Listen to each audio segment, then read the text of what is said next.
뜨고 싶어요.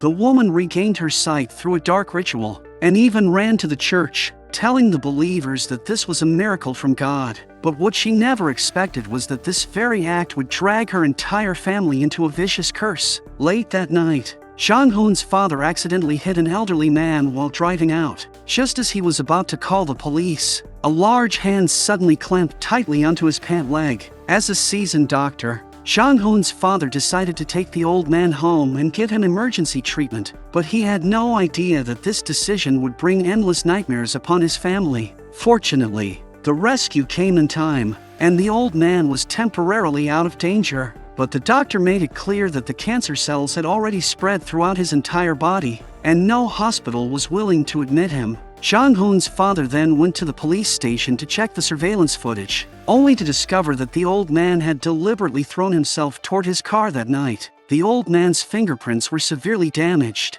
and the police were unable to confirm his identity for the time being. With no other choice, Jang-hoon's father had no choice but to let the old man stay in the house for now. Not long ago, during an outing, his son Jang-hoon and his wife Se-in-hee were involved in a serious car accident. Jang-hoon's legs were badly broken, and Se-in-hee lost her sight as a result. On the very night the old man was brought home, a crow suddenly crashed through the glass and landed on the dining table. The family of three did not think much of it, and simply treated it as a coincidence. But that night, while fast asleep, Jang-hoon dreamed that the old man was slowly crawling onto his bed. Terrified, Jang-hoon fell off the bed, then followed the trail of blood on the floor into the storage room. At the same time, Jang-hoon's father also had a nightmare, and in the dream, the old man he had hit turned into his own son. He jolted awake and immediately rushed to Jang-hoon's room, only to find that his son had vanished. When he reached the storage room,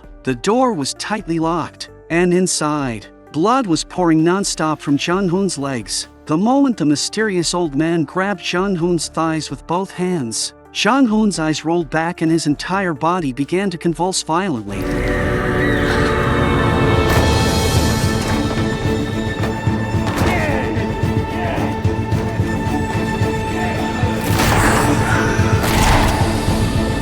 When the storage room door was finally opened, Jang-hoon's father froze in shock, because he saw that his son was actually standing again. The couple could hardly believe what they were seeing, and even the doctor could only sigh and say that this was a miracle beyond medical explanation. Jang-hoon told his father that the reason he could stand again was all thanks to that old man. Half believing and half doubting, Jang-hoon's father went to the old man and pressed him to explain how he had done it, but the old man remained silent the entire time. While wiping the old man's body, Jang-hoon's father suddenly noticed that, at some point, a scar had appeared on the old man's neck. This sudden miracle left Jang-hoon's father deeply uneasy, because he had always believed that nothing in this world ever comes for free. But his wife did not think so, because in her eyes, had not that car accident also arrived without any warning?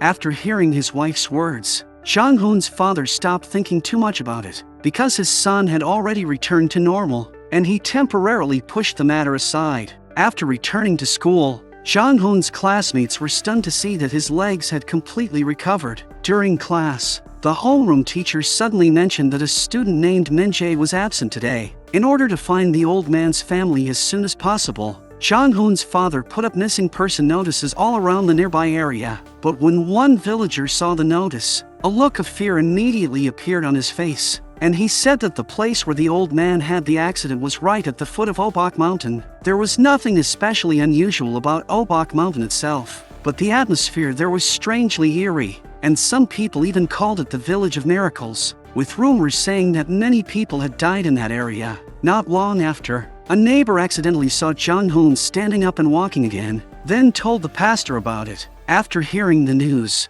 the pastor immediately came to visit, and she told Jang-hoon and his wife that the people in this area were all longing for a miracle, so she hoped that Se-in-hee could go to the church and share this miracle with more people. 글쎄요, 이거를 사람들 앞에까지 나서서 기적이라고 단정짓고 그럴 거는 아닌 것 같습니다. 그분께서 선희 씨 가족을 선택하신 데에는 다 거룩하신 뜻이 있는 거 아니겠어요? Se-in-hee agreed to the pastor's request, stood inside the church, and devoutly spoke about her faith in God, urging everyone not to give up on life. to believe that suffering would eventually pass, and that God's will would one day arrive. The believers at the scene all believed her without question, except for one woman named Chuneseo, whose expression suddenly changed. It turned out that something strange had recently happened in Chuneseo's home. At the pastor's request, Jong-hoon's father, being a doctor, followed Chuneseo back to her house. But the moment he saw Chuneseo's son Min-jae, a powerful sense of dread instantly rose in his chest. Because Min-jae's condition was exactly the same as Jong-hoon's had been before, Chuneseo said that Min-jae had been healthy since childhood and had never suffered any serious illness. But 4 nights ago, he suddenly became like this. And 4 days ago was exactly the day Jong-hoon's legs returned to normal. Jong-hoon's father forced himself to stay calm and tried to examine Min-jae. But to his shock, he discovered a scar on Min-jae's thigh. One that looked exactly the same as the one he had found on the old man's neck. 이 흉터, 이건 언제 생겼어?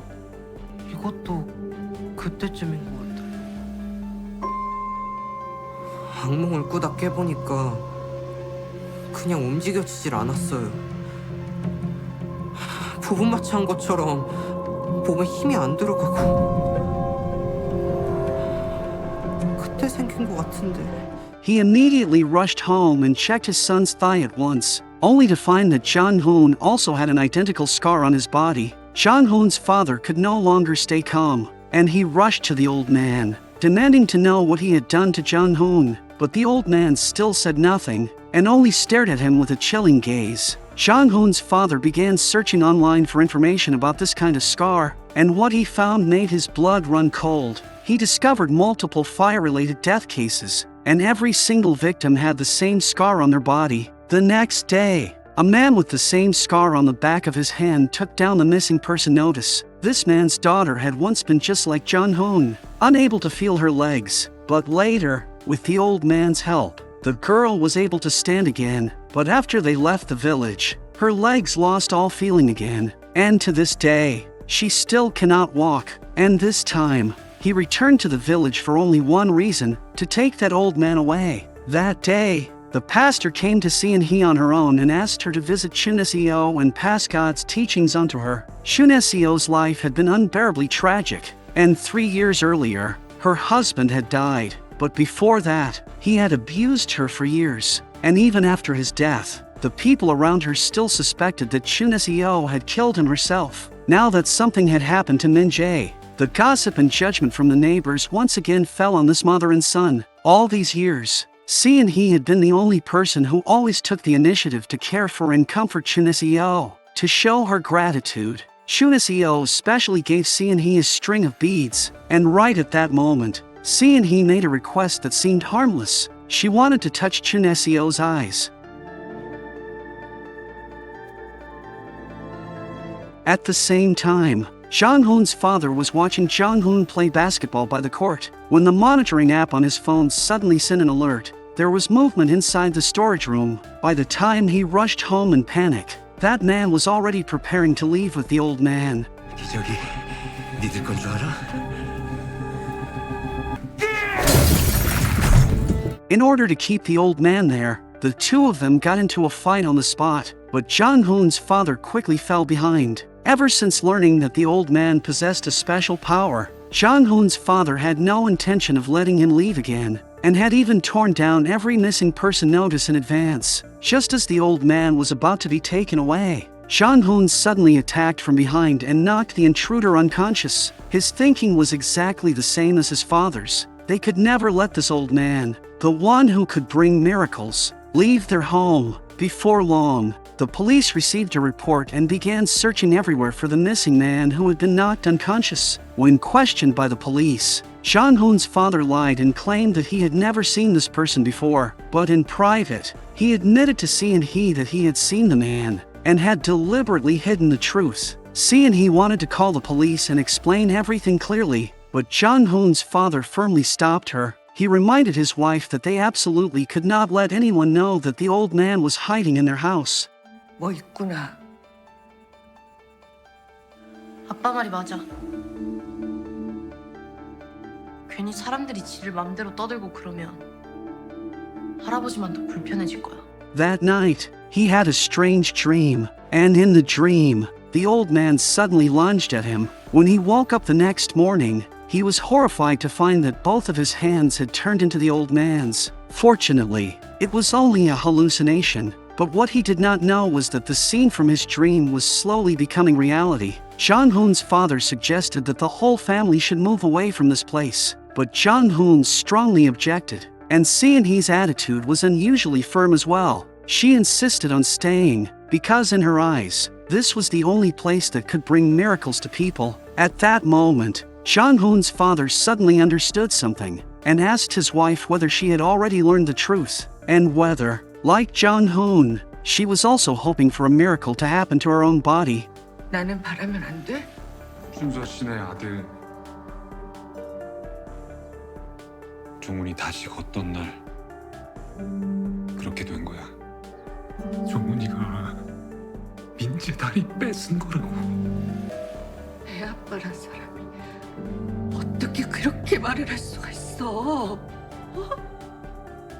우연도 말이 되는 소리 갖다 붙여야지 말이 되지.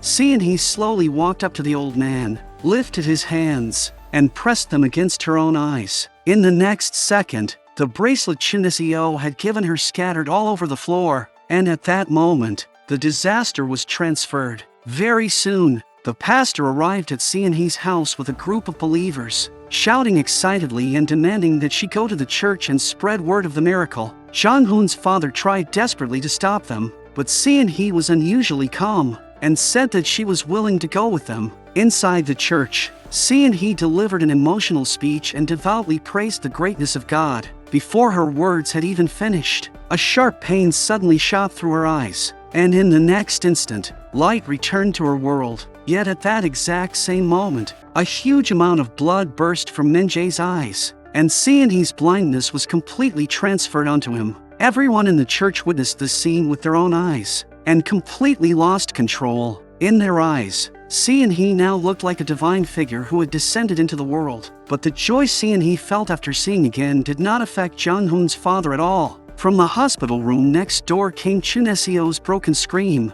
because she could not accept that her son had lost his sight. After witnessing all of this, Jong-hoon's father immediately called Jong-hoon and told him to come home at once. When Chun-seo learned from the pastor that the so-called miracle had fallen upon Seon-hee, she frantically made phone call after phone call, demanding an explanation, but Seon-hee no longer dared to answer. Jong-hoon's father decided to take his family and flee this place overnight. At that very moment, the man from before suddenly appeared, attacked him from behind, and tied him up. The man did not kill him. He only wanted to use the old man to transfer his daughter's illness onto Jong-hoon's father, but his way of tying him up was far too clumsy, and Jong-hoon's father quickly broke free, then even played dead, frightening the man into thinking he had truly stopped breathing.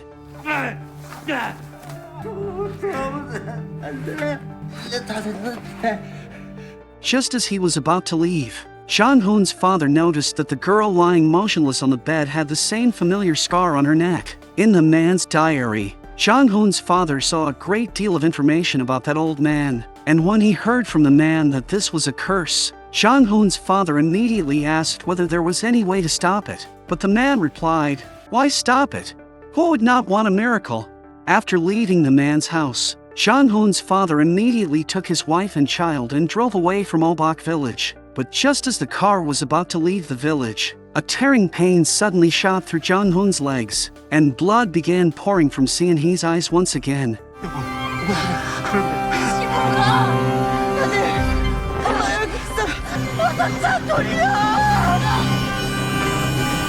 At that moment, Jong-hoon's father finally understood the miracle only worked inside Obok village, and once they left, everything would be taken back. In despair, he dropped to his knees before the old man and begged him to restore his wife and son to normal. But before the old man could answer, Chun-seo arrived at the house. She had already learned that it was Jong-hoon's family who had taken her son's health away. 우리 민재는 왜요? 대체 뭘 잘못했길래요? 준서 씨 진정하고 일단 그거 내려놔요. 지금 이러면 안 돼요. 안 돼요. 뭐가 안 돼요? 우리한테 전부 다 뺏어가놓고 이제 와서? 진정해요. 내놔! 나 내놔! 저 노인부터 당장! 여기 당신 아들 건 없어. 그러니까 당장 꺼져! 선이야 위험해. 이것들이 다 뺏어간 우리 아들 거 어딨어요?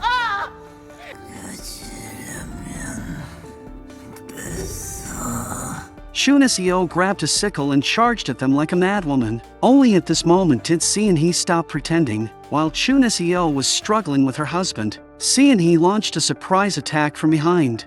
말했잖아. 여긴 니들 건 없다고. 어르신도 기적도 다 우리 건. 여기 있잖아요. 어르신 눈도 다리도 다 있잖아요.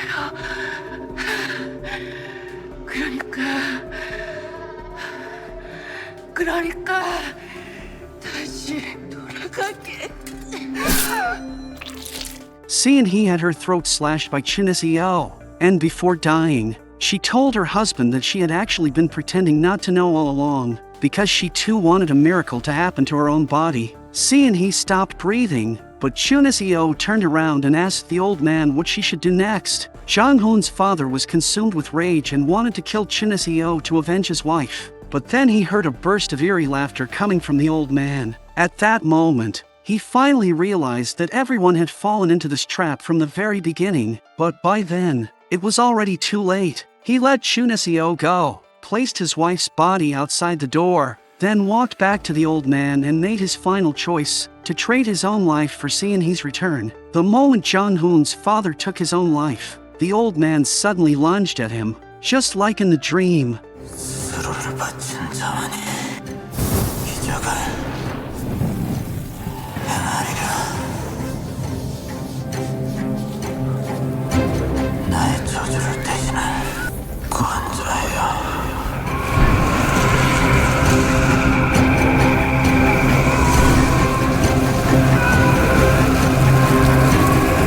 After the old man disappeared, Seon-hee really did come back to life. But from that moment on, Jang-hoon's father became the new vessel of the curse, wandering the streets just like the old man once did, using an accident to search for the next person desperate enough to wish for a miracle. After watching this film, I only want to say one thing: never believe that good fortune comes for free. If one day something good suddenly comes knocking at your door, make sure to ask yourself first, why would it come to you? That is the end of today's movie, and I will see you in the next one.